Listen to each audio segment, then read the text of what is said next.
Magluluto tayo ngayon ng pork kare-kare. Ito ang ating mga ingredients: pork, sibuyas, bawang, sitaw, talong, pichay, mamasitas, kare-kare mix with peanuts, at bagoong ang nagpapasarap ng ating kare-kare. Simulan na natin ang pagluto.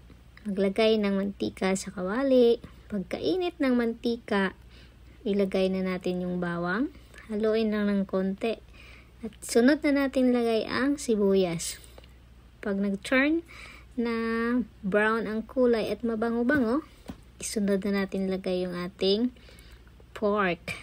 Yung paa ng baboy, yung pata. Yung pata ng baboy, pinakuluan ko na ito para matanggal yung mga scums. Pagkatapos na natin haluin, lagyan ng tubig. Tamang dami lang ng tubig para sa pagpalambot natin ng karne. Pagkatapos, takpan natin. Nilagyan ko pala ito ng pork nor cubes at pamintang pino.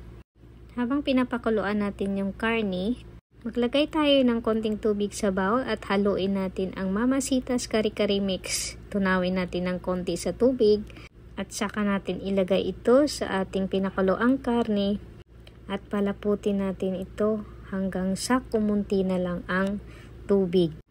Pagkalambot ng ating karne, nilagay ko na ang talong, sitaw, at tinakpan ko ito para lumambot ng mga 5 minutes.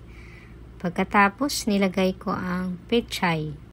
After 5 minutes, nilagyan ko ng pampalasa. Kunting asin lang ang nilagay ko dahil meron tayong bagoong na nagpapalasa ng ating kare-kare. Dito na guys, naluto ng ating pork kare-kare. Isi-serve na natin ito. Tingnan natin kung pasado sa panlasa ni Dunya Buding. Habang siniserve ko ito ay katakam-takam. Hindi na ako makapag-antay.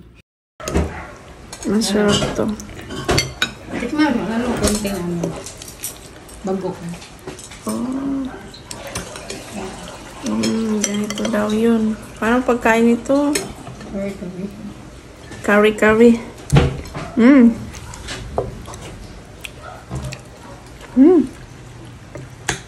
Okay. Sarap. Chok lang. Ha? Chok lang. Sana malunjok. Chok lang. Tama lang yung lambot ng baboy. Baboy stampay. Gusto mo. Kain na guys. Lunch.